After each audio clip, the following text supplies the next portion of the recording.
जय हिंद। सबसे पहले एक वार्निंग भैया, पाकिस्तान के लोग इस वीडियो को न देखें तो ही अच्छा है, क्योंकि इस वीडियो में हम बताएंगे कि कैसे हमारे भारत के वीर सिपाहियों ने दो सैनिकों ने मिलकर पाकिस्तान के 93,000 फौजियों को घुटने टेका दिया था और दुनिया का सबसे बड़ा हार हुआ था और भारत के दो सैनिक मारे गए थे लोंगेवाला में। हम इस वीडियो में बताएंगे कैसे PNS गाजी को डुबा दिया गया। ये भी बताएंगे कि चाइना पाकिस्तान का इतना बड़ा दोस्त बनता है, लेकिन 1971 में क्यों नहीं बचा पाया, ना चाइना बचा पाया और ना ही अमेरिका बचा पाया। इस वीडियो में हम A to Z बातें करेंगे। अगर आप इस वीडियो को कंप्लीट देख लेते हैं तो कोई भी पाकिस्तानी की हैसियत नहीं होगी कि आपसे आंखें मिला सके, इसलिए इस वीडियो को देखते रहिएगा। यदि आप राष्ट्रवादी, अगर आप भारतीय हैं तो ही इस वीडियो को देखें। पाकिस्तानी और बाहर के चाइनीज वगैरह लोग इस वीडियो को न देखें, ये उनके लिए एक तरह का वार्निंग है, क्योंकि इसमें हम भारतीय सेना के हर उस वीर गाथा को बताएंगे जो एक हर भारतीय सुनना चाहता है। A to Z उस बातों को बताएंगे। पाकिस्तानी इस वीडियो को क्यों ना देखें तो भैया आप देख लीजिए यहाँ क्यों ना देखें, क्योंकि हम आज चर्चा करने वाले हैं इसकी, और इसका नक्शा किससे मैच करता है आप देख रहे हैं। If you don't believe then go on Google. भाई किससे मैच करता है तो आप तो समझ में आ गया, भाई बुरा नहीं मानिएगा आप लोग। ध्यान से समझिए, जब भारत पाकिस्तान का विभाजन हुआ तो उसी समय पाकिस्तान दो भाग में था। एक इधर वाला जो एरिया है इसे हम लोग कहते थे पश्चिमी पाकिस्तान, जो मेन पाकिस्तान का एरिया है। और ये जो आज आप बांग्लादेश देख रहे हैं, ये बांग्लादेश नहीं था, बल्कि ये उस वक्त पूर्वी पाकिस्तान था। पूर्वी पाकिस्तान के लोग बंगाली भाषा को बोलते थे। पाकिस्तान के लोग इन लोगों को बड़ा भद्दे मजाक करके बोलते थे, कहते तुम लोग गधे हो, कुछ नहीं जानते हो, किसी काम लायक नहीं हो, यूजलेस हो लोग, तुम लोग छोटे हो, काले हो, मतलब उल्टा सीधा मजाक कर रहे थे। पश्चिमी पाकिस्तान के लोग इधर के लोगों को पसंद नहीं करते थे।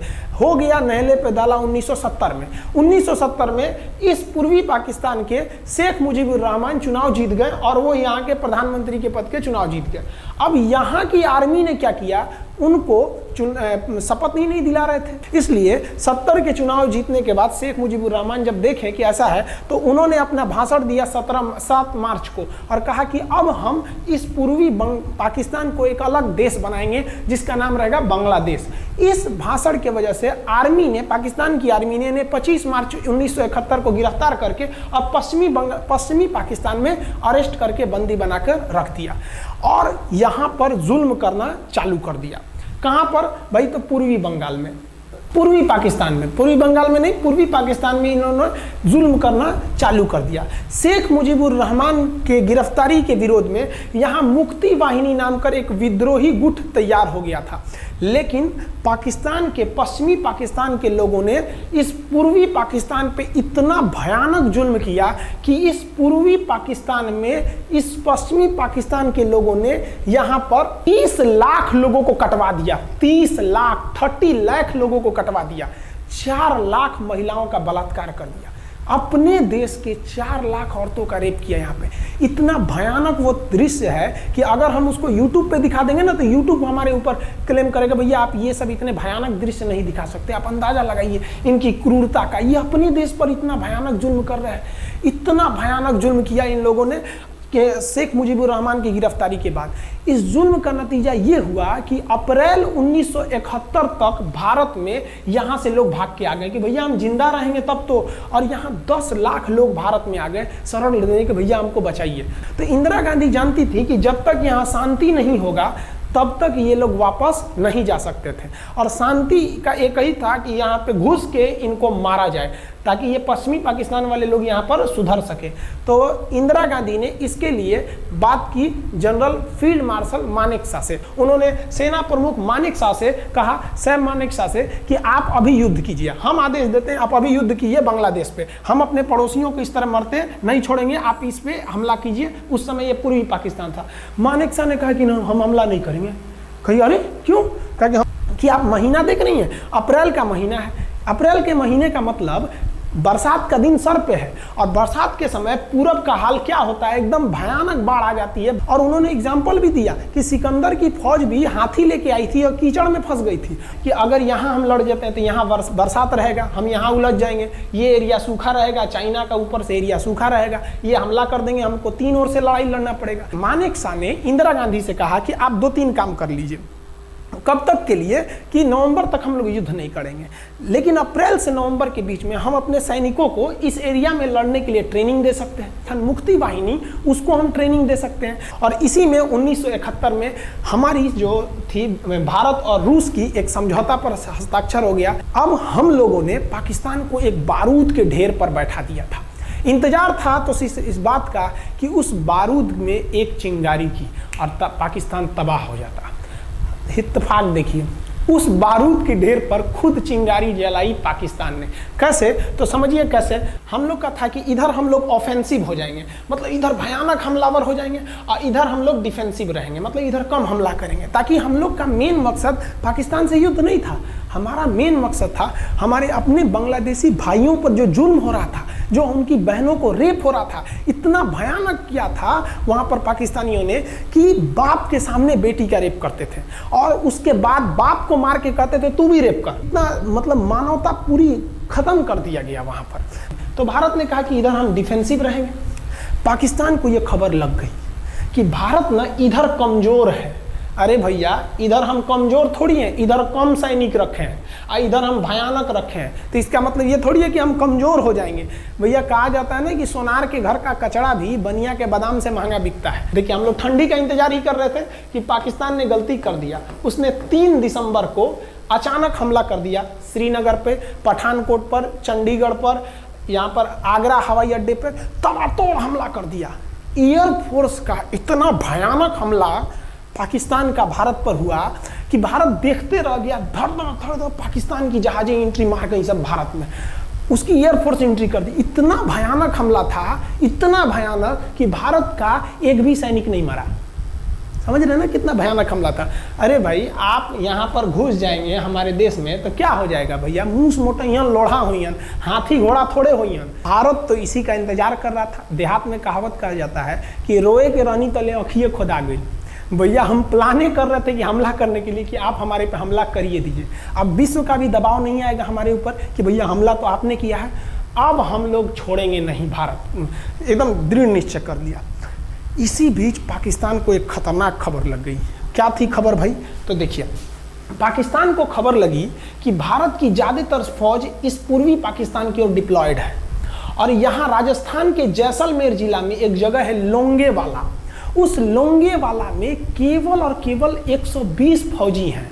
और अगर पाकिस्तान ने सोचा कि 120 फौजियों को हम रातों रात मार देते हैं तो उस समय एयरफोर्स रात में लड़ाई नहीं कर सकती थी, इसलिए इन्होंने लोंगेवाला में एंट्री मार दी। पूरी भयानक टैंक लेकर, फौज लेकर, इन्फेंट्री लेकर, और उसको वो लोग लोंगेवाला में घुसने के लिए चल दिए। और लोंगेवाला में भारत के पास केवल 120 सिपाही थे, केवल 120, और उन पर वो हजारों की संख्या में टूट पड़े। लेकिन घबराना नहीं चाहिए, क्योंकि चींटियां तादाद में कितनी भी क्यों ना हो जाए, गन्ना घसीट के नहीं ले जा सकती हैं। लोंगेवाला में जो ड्यूटी थी उस समय कुलदीप सिंह चांदपुरी जी का।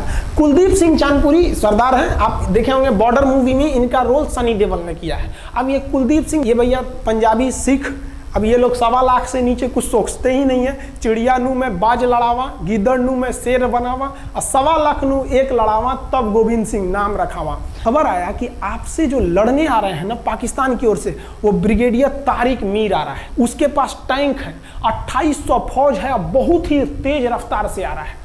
आपके पास केवल 120 जवान है कुलदीप सिंह। आप पीछे हट जाइए, आप पीछे हट जाइए, क्योंकि आपको हम ना, आप बहादुर हैं इसमें नो डाउट, लेकिन आप कैसे लड़िएगा उतनी भयानक फौज के पास से? यहाँ उन्होंने कहा खालसा सिख नहीं हट सकते, हम दिखा देंगे कि हम 120 भी उन पर क्या पड़ेंगे, भारी पड़ेंगे। इनके पास ना ही टैंक को उड़ाने के लिए कोई संसाधन थे, टैंक को मारने के लिए एक जीप पर लगा हुआ छोटा सा तोप था, और इनके पास 3 ठो माइंस लगे थे। माइंस समझते हैं आप लोग? टैंक जो होता है ना बम, उसको उड़ाने के लिए माइंस लगाए जाते हैं। तो देखिए ध्यान से, ये है माइंस, ये माइंस होते हैं। इस पर अगर टैंक चढ़ता है ना तो टैंक ब्लास्ट कर जाता है। तब इन्होंने दिमाग लगाया। इन्होंने क्या किया, जो खाली रेगिस्तान था ना उसमें ना आगे की ओर 3 ठो ओरिजिनल माइंस को लगा दिया, और जो खाना खाने वाला टिफिन होता है ना 4 खंदे वाला, इसे, उस टिफिन को इन लोगों ने रातों रात ना बिछा दिया ऐसे लाइन से। देखिए लाइन से पाकिस्तान की टैंक आई तो शुरुआत में तो भैया ओरिजिनल माइंस था, धड़ाम से लगा, पाकिस्तान की टैंक उड़ गई। पाकिस्तान का एक टैंक उड़ा, फिर दूसरा उड़ा, तीसरा उड़ा, पाकिस्तानी एकदम डर गए सब। ब्रिगेडियर तारिक मीर कहें कि भैया यहाँ तो माइंस लगा के रखा है इन लोगों ने, एक काम करो इंजीनियरों को बुलाओ, पूरा माइंस निकालो।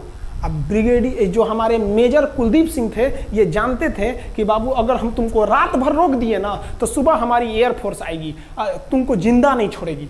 इसलिए इन्होंने पूरा टिफिन बिछाया था। इन पाकिस्तानियों ने 6 घंटे लगा दिए उनको निकालने में। इंजीनियर आते थे तो डर के मारे टिफिन निकालते थे, अरे बाप रे बाप, और टिफिन में तो ईंटा पत्थर भर देते थे और डर के ले जाते, अरे भागो भागो भागो, माइंस है माइंस है। इसको लगाते लगाते इन लोगों ने पूरी रात बिता दी। 3 बज गया। 3 बजे इनको पूरा सन्नाटा दिखा कि भैया ये तो टिफिन है, ये रेगिस्तान में ये तो टिफिन है।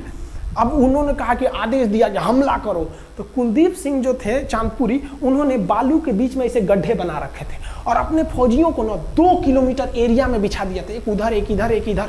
तो चारों ओर से फायरिंग होती थी। पाकिस्तानियों को लगी ना कि भैया हमको गलत इंफॉर्मेशन मिल गया है, 120 गो मिल के ऐसे थोड़े मारेगा सब। सोच रहा उधर से गोली इधर से गोली, धड़ाधड़ बम गोला दारू सब चल रहा है यहाँ पर। इतना भयानक कहीं कोई 120 आदमी मिल के ऐसे मारता है? नहीं भाई, इतना भयानक सुनसान एरिया में कहाँ से कौन मार रहा है? एकदम तबाही मचा दिया।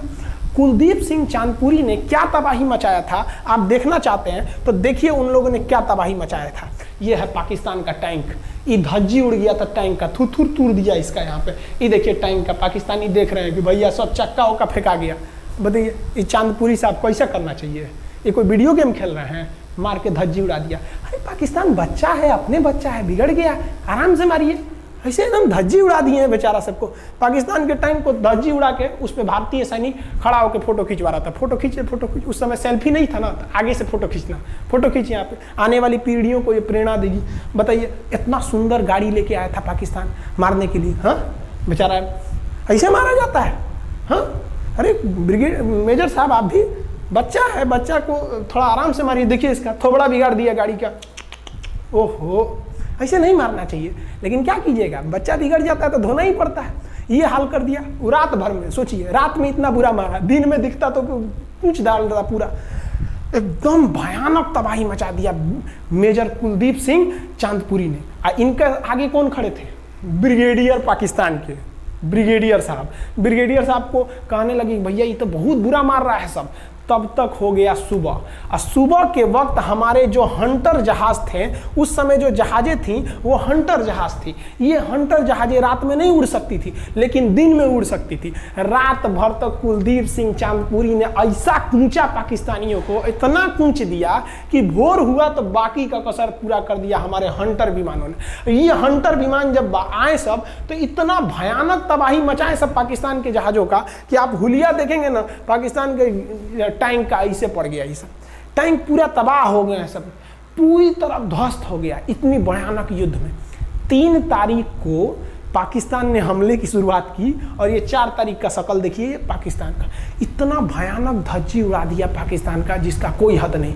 पाकिस्तानियों को दुम दबा के भागना पड़ा। ब्रिगेडियर साहब भागे, कहें कि भाग भैया न तो ये सब जान ले लेगा सब। हम लोगों ने पाकिस्तान के टैंकों को अपने यहाँ रख लिया है म्यूजियम में। आज भी जाके देखिएगा ना तो इन टैंकों को डर के मारे पाकिस्तानी छोड़ के भाग गए कि भागो भाई यहाँ पर। ये 120 जवानों का जलवा था। और पाकिस्तानी कहते हैं कि हिंदुस्तान के लोग क्या लड़ेंगे? अरे भैया हम चीन पे वीडियो बनाए थे, आप पे नहीं बनाए थे, जो आप लोग हम लोग को बोल रहे थे कि पाकिस्तान हिंदुस्तानियों की औकात नहीं। देखिए अभी हम आपको औकात दिखाते हैं आपकी। ये आपका टैंक है, आके ले जाइए, हिम्मत है तो लेके जाके दिखाइए यहाँ पर। हाल तो ये हो गया था ना कि हम लोगों ने जो पाकिस्तानियों की जान ली थी ना, डर के मारे वो लाश उठाने नहीं आए थे, लाश को गिद्ध खा गए थे सब। हम लोग बोल रहे थे कि भैया हम गोली नहीं चलाएंगे, लाश लेके चल जाओ। हम नहीं जाएंगे, तुम लोग रेगिस्तान को कब्रिस्तान बना दिए हो। रेगिस्तान को कब्रिस्तान हम लोग हमला करने आए थे, शुरुआत तो तुमने किया था यहाँ पे। तो ये गिद्ध खाए थे सब, सफाई उफाई का काम ये किए थे सब। अब पाकिस्तान हम लोग को धमकी देता है। आज भी वो नहीं सुधरे हैं। आज भी हमने जो चाइना पे वीडियो बनाया था उस पर वो हमको धमकी देता है कि भारत की आर्मी कुछ नहीं कर सकती। अरे भैया आप सोचिएगा भी मत, अभी के समय में तो मत सोचिएगा। जानते हैं क्यों? देख लीजिए इधर अभी कौन बैठा है भारत में, समझ में आ रहा है? आप लोग तो पहले पाकिस्तान वाले लोग इस बात पर रिसर्च कीजिए कि इनमें ज़्यादा खतरनाक कौन है आपके लिए। हमको तो यही ज़्यादा खतरनाक लगते हैं भाई। समझ में आया आप लोग को? तो अभी देखिए ध्यान से, यहाँ पर पाकिस्तान ने जो हार हुई थी लोंगेवाला में, ये हार में पाकिस्तान की तो कमर टूटी और पाकिस्तान का पूरा मनोबल टूट गया कि ससुरा 120 गो मिल के ऐसे कैसे धो दिया सब। बताइए इतना भयानक धोया जाता है। तो ये शुरुआत तो इन्होंने किया 3 तारीख को, 4 तारीख को हमने धो दिया। अब बचा नेवी कहे कि भैया आर्मी को मौका दिए, एयरफोर्स को मौका दिए, रात में आर्मी धोई, सुबह में एयरफोर्स धोई, हम नहीं धोएंगे क्या? हम भी धोएंगे। नेवी कब पहुंची? 5 दिसंबर 1971 को कराची पहुंच गई और कराची में जब पहुंची ना तो कराची को तबाह कर दिया। इतना भयानक बम्बार्डमेंट किया कराची पर कि कई दिन तक कराची बंदरगाह पर आग लगा था और कराची बंदरगाह को तो उन्होंने ऐसा धज्जी उड़ाया जिसे लग रहा था सिंधु सभ्यता बना दिया उनको। तो पाकिस्तान की, पश्चिमी पाकिस्तान का कमर टूट गया। पाकिस्तान वालों ने कहा कि ससुरा सब बोल रहा था कि हम इधर डिफेंसिव है, यानी ज़्यादा हमला नहीं करेंगे, ज़्यादा हमला इधर करेंगे। ससुरा इधर कैसे मार रहा होगा सब, अभी इधर भी बताते हैं कैसे मारा सब। ये कराची पहुंच गया। आप देखेंगे क्या हाल किया था सब कराची पे। कराची में जब मारा गया था ना इन पाकिस्तानियों को, तो ये पाकिस्तानी भाग गए थे सब ग्वादर में। ये ग्वादर भाग गए। अभी इनसे ग्वादर भी जाने वाला है, पूरा राज्य चला जाएगा इनसे, बलूचिस्तान। छुप के गए थे लोग ग्वादर बंदरगाह पे। अगर हम झूठ बोल रहे हो तो आप खुद पता कीजिएगा अपने यहाँ के इतिहास में भाई, हिंदुस्तान ये ग्वादर बंदरगाह पे छुप गए थे सब। आप देखिए कराची का क्या हाल हुआ था उस समय, हमारे एयर नेवी ने क्या हाल किया था। पाकिस्तान का जितना जहाज बस मिल जाए कि भैया ये जहाज किसका है, तो भैया जब पता चले कि भैया ये जहाज पाकिस्तान का, ये हाल हो जा रहा था जहाज का। यहाँ देख लीजिए इनका पूरा ध्वस्त का। भैया ऐसे मारा जाता है? हाँ, अरे भाई बच्चा को बच्चा की तरह मारना चाहिए। इंडिया की नेवी ने भी हद कर दिया। बताइए इस तरह मारा जाता है? हाँ, यहाँ देख लीजिए पूरा का पूरा धज्जी उड़ा दिया इन लोगों को। अरे भाई बच्चा है, बिगड़ गया है तो थोड़ा सा आराम से न मारिएगा कि देख रहे हैं इस तरह से मारा पूरा पाकिस्तान के। कराची बंदरगाह उड़ गया। तो पाकिस्तान का तो इधर से तो पूरा का पूरा धज्जी उड़ा दिया। अभी शुरुआत हुए युद्ध के केवल 2 दिन हुए हैं। आप दिल थाम के रखिए, अभी युद्ध लंबा चलने वाला है। 3 दिसंबर को स्टार्ट किए, 4 दिसंबर को हम लोग लोंगेवाला धो दिए, अब 5 दिसंबर को कराची। अब पाकिस्तान ने ना भारतीयों को तबाह करने के लिए, भारत का सबसे खतरनाक जहाज था INS विक्रांत। INS विक्रांत को बर्बाद करने के लिए ना इसने यहाँ से भेज दिया INS PNS गाजी को।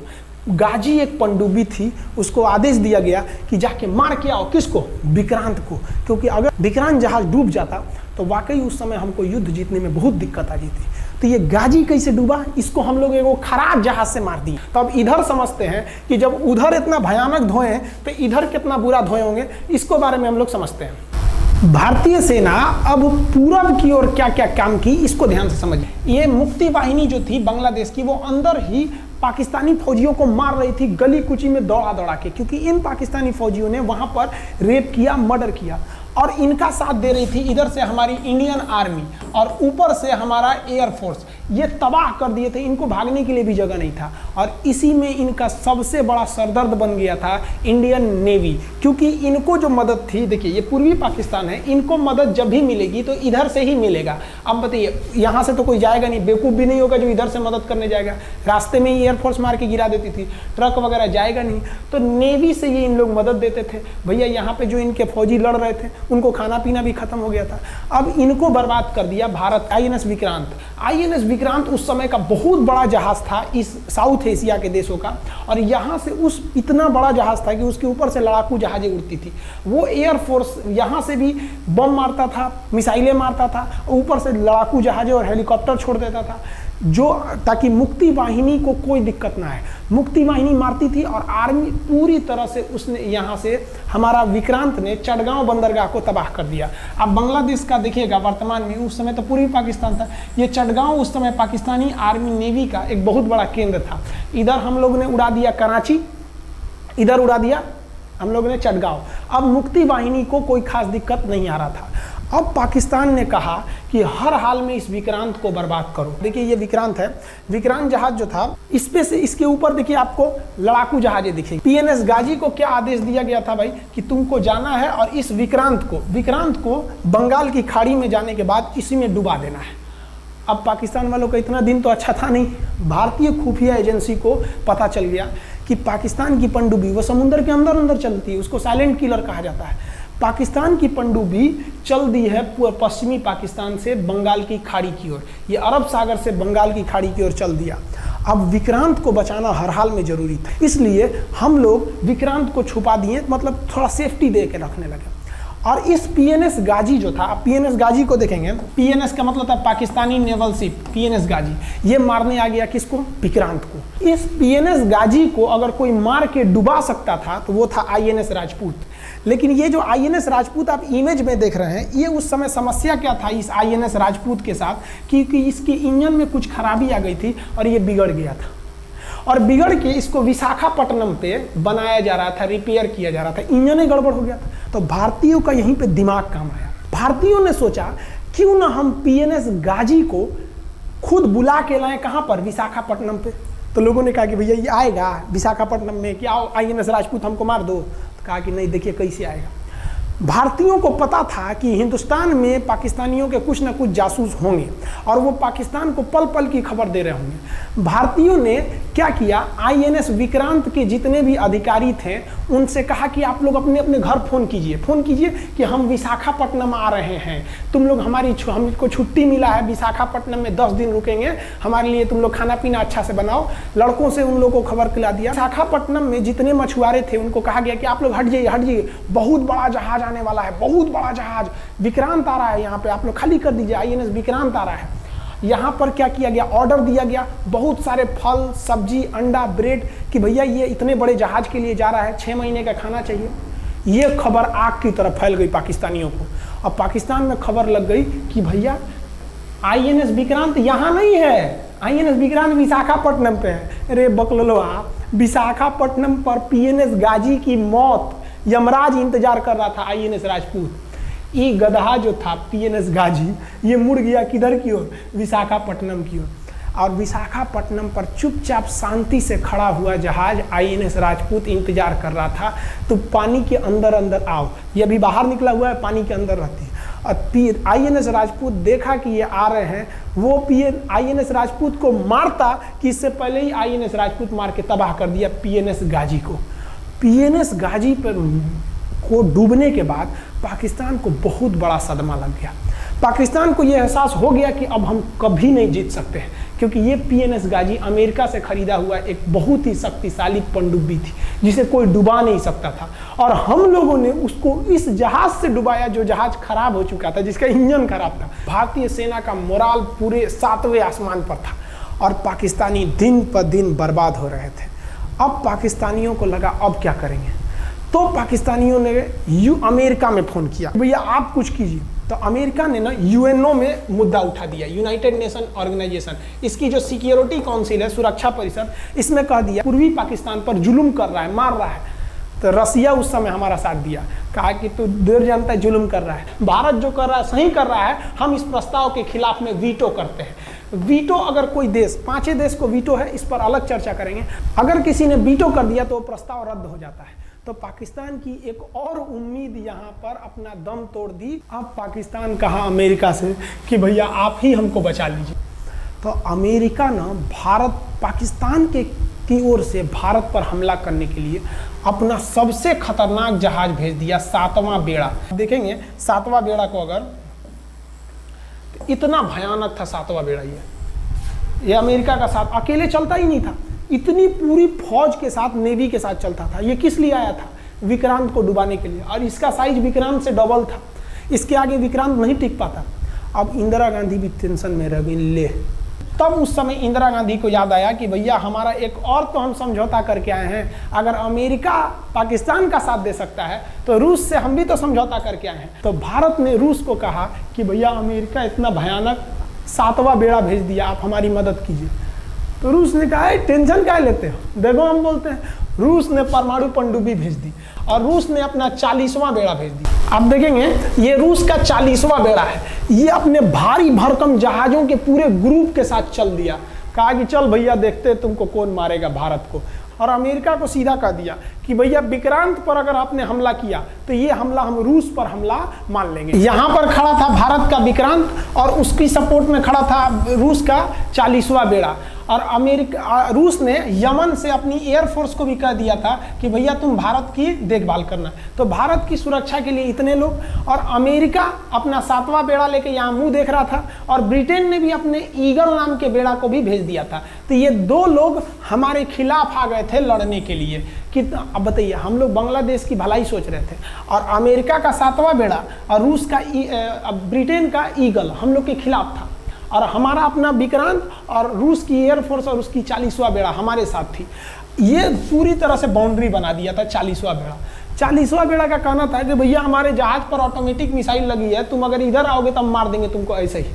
रूस ने अपनी सारी पनडुब्बियों को ऊपर उठा दिया समुद्र के ऊपर, ताकि सैटेलाइट से और दूसरी निगरानी से देखा जा सके, और यही हुआ भी। वो लोग रूस के इतने खतरनाक जहाज़ों के ग्रुप को देखकर घबरा गए, इतना घबरा गए कि ब्रिटेन ने कहा था we are too late. Britain का ईगल बेड़ा अमेरिका के 7वां बेड़ा से कर रहा है कि रे उधर मत जो, बहुत देर हो गया है, वो पहले पहुंच गया है रूस, अब मारेगा वहीं तबाह हो जाओगे यहाँ पे। तो 7वां बेड़ा ने धमकी दिया कि हमारे जहाज में परमाणु बम लदे हुए हैं। तो 40वां बेड़ा ने रिप्लाई किया था कि हम भी जब चले थे ना तो परमाणु बम लादे के चले थे, और गिनती जब कर रहे थे तो हम भी गिनती किए थे, 250 हमारे पास भी परमाणु बम था, लेकिन इतना ज़्यादा था कि सोचे कि कौन गिनेगा, बाद में गिनेंगे, आ जाओ देखते हैं किसके पास कितना है। तो रूस ने हमसे सच्ची दोस्ती निभाई थी, और इधर शेख मुजीबुर रहमान की जो मुक्ति वाहिनी थी वो अपना काम कर रही थी। अब भारत आर पार की लड़ाई में था, पाकिस्तान हर मोर्चे पर हारते जा रहा था। भारत सरकार ने पाकिस्तान पर मनोवैज्ञानिक दबाव बनाने के लिए निर्मलजीत सिंह अरोड़ा ने एक प्लान बनाया। उन्होंने एयरफोर्स को पूर्वी पाकिस्तान यानी जो अभी बांग्लादेश है, तो ढाका के ऊपर एयर ड्रॉप करा दिया, हवाई जहाज से सैनिकों को उतार दिया, और उन सैनिकों के भेष में उसमें सैनिक कम थे, और उसमें केवल पुतलों को नीचे उतारा गया था। ये केवल इंडियन आर्मी जान रही थी कि पुतला नीचे उतरा है सर, लेकिन मीडिया ने तो इसको खबर को आग की तरह फैला दिया। और इसमें हम धन्यवाद देना चाहेंगे हाथ जोड़कर BBC न्यूज का। और BBC ने ये छाप दिया कि इंडियन एयरफोर्स ने ढाका पर 5000 एयर ड्रॉप करा दिया फौजियों को। अब ये गली गली खोज खोज के पाकिस्तानी फौजियों को मारेंगे कि तुम क्यों मार रहे हो हमारे बांग्लादेशी भाइयों को। और बांग्लादेश की मुक्ति वाहिनी वैसे ही उनके पीछे पड़ी हुई थी पाकिस्तानियों के। अब पाकिस्तानियों का पूरा मनोबल टूट गया, पाकिस्तानी गली गली छुप गए सब। सोचिए, ये पुतला से डर जा रहे थे सब, रियलिटी में ये फौजी नहीं थे, ये पुतला गिराया गया था एयर ड्रॉप करके। अब वो लोग डर के मारे भाग गया यहाँ पर। अब एयरफोर्स ने देखा कि उसकी एक छोटे से मैग्नेट